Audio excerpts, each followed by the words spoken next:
পাবনা ১ আসন পুনর্বহালের দাবিতে আগামীকাল রবিবার ১৪ সেপ্টেম্বর পাবনা ঢাকা মহাসড়কের বেড়ায় রাজপথ নৌপথ অবরোধসহ সকাল সন্ধ্যা হরতাল ঘোষণা করেছে সর্বদলীয় সংগ্রাম কমিটি।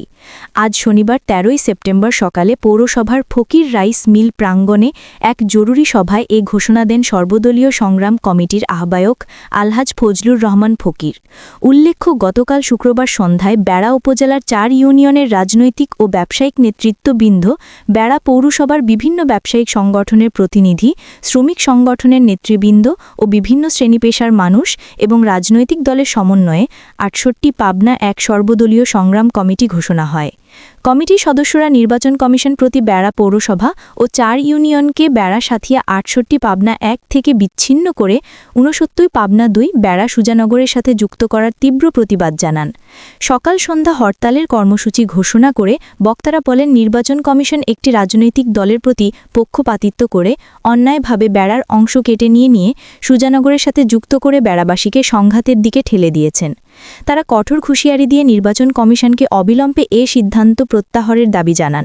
সভায় উপস্থিত ছিলেন বেড়া পৌর বিএনপি সাধারণ সম্পাদক সালাউদ্দিন ইকবাল, সাংগঠনিক সম্পাদক আকসেদ আলী, পৌর বিএনপির সাবেক সভাপতি সাজেদুল ইসলাম দীপু, বণিক সমিতির প্রতিনিধি নজরুল ইসলাম, রিকশা ভ্যান সমিতির সাধারণ সম্পাদক মঈনুদ্দিন খাজা, চতুরহাট বণিক সমিতির সাধারণ সম্পাদক শাহিন মোল্লা সহ বিভিন্ন সংগঠনের প্রতিনিধি।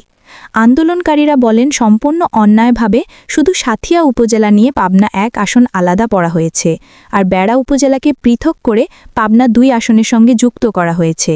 কিন্তু বেড়া উপজেলার জনগণের ব্যবসা বাণিজ্য সবকিছু সাথিয়ার সঙ্গে যুক্ত, এটা কোনোভাবেই গ্রহণযোগ্য হতে পারে না। বেড়া পৌর বিএনপি সভাপতি ফজলুর রহমান ফকির বলেন, আমরা ৫০ বছর ধরে পাবনা ১ আসন সাথিয়ার সঙ্গে বেড়া উপজেলা মিলেমিশে আছি। দেশের মধ্যে একটি গুরুত্বপূর্ণ আসন এটি। অথচ কী কারণে পাবনা ১ আসন থেকে বেড়া উপজেলাকে বাদ দিয়ে আমাদের পাবনা ২ আসনের সঙ্গে দেয়া হলো, তা বোধগম্য নয়। আমরা এটা মানি না। অবিলম্বে গেজেট বাতিল করে পাবনা ১ আসনকে পুনর্বহাল করতে হবে। আমাদের দাবি না মানায় আগামীকাল রোববার বেড়া উপজেলায় সকাল সন্ধ্যা হরতাল এবং সড়ক ও নৌপথ অবরোধের ঘোষণা দেয়া হয়েছে।